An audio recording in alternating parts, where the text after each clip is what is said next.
bit. So when we talk about the heart chakra, Anahata chakra, I'm just going to actually read something from my book, Yoga Therapy for Stress, Burnout and Chronic Fatigue Syndrome, because it really encompasses very well what the heart chakra means. So opening the heart is of vital importance in yoga. And then there's a quote here from the tradition I come from, Dasik Char, and he says, the success of yoga should never be measured by how flexible you are, but rather by how much it opens your heart. Now, I think that's quite incredible because most of us think yoga is about doing bendy, stretchy postures, and it's not. It's about having a quiet mind and an open heart. So what does an open heart mean? We want to live from our true nature and not operate from the veil of our conditioning. Now, most of us walk around with a kind of false persona. We might not even be aware of this because we're so heavily identified with it. And of course, there's a Sanskrit name for this false persona. It's called a kavacham.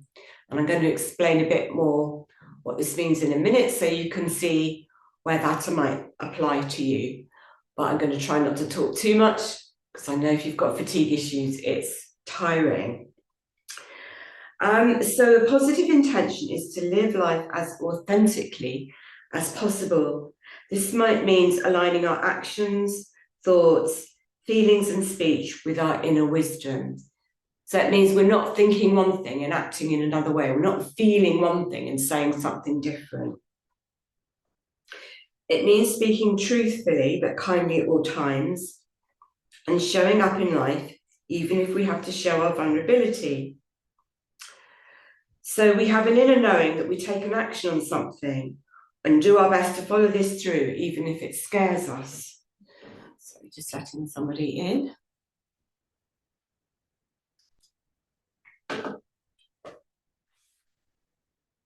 So if we know, for example, that our relationship or job is hurting us and doesn't feel right, we find the resolve and courage to change things. This is what it means to come from the heart. And this requires a lot of courage. So in a minute, I'm going to give some examples of how we might cover up our heart. But I know certainly for me, when I had ME, I had been working very strenuously and I was very busy running a PR business. It wasn't my true nature. It wasn't who I really was. And I was also in a very fake marriage, but it was comfortable. And I covered over the fact that the marriage wasn't working. And I knew deep down that it wasn't authentic. But it's really having this courage to understand how we should be living. Thank you, Catriona. Don't worry, I will be finishing at past. One of the reasons we build up our veil is so we can fit in with everybody else. The protection is in place because it helps us to shut out pain, anger, fear, and our more challenging emotions. However, these strategies disconnect us from our heart, so we are unable to fully experience love, connection, and joy. So having said all this, I'm just going to give you a little bit of homework to think about over Easter.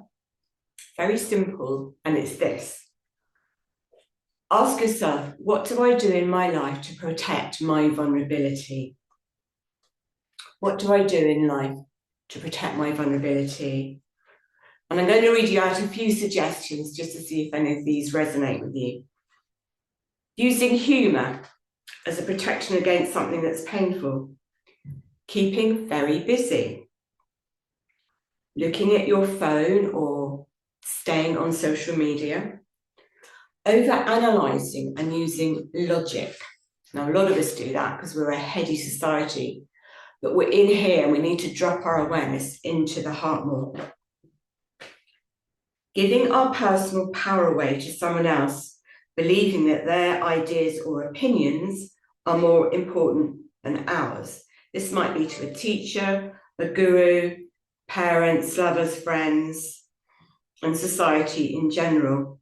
So that's something I used to do.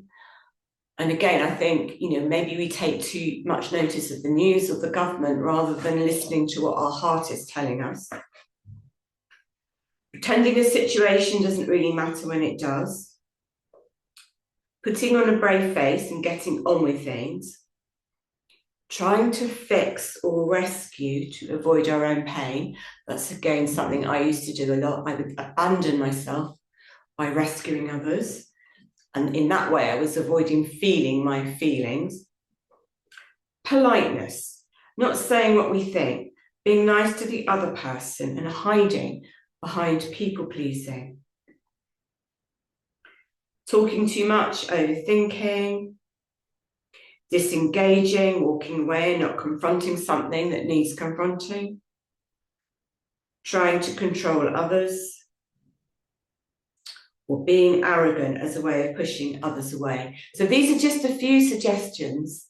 I'm sure you might have more, but these are just a way that we all use them as a way of not being authentic and covering up our true self and our true feelings. So in order to open the heart, we need to begin to think, how can I be more authentic?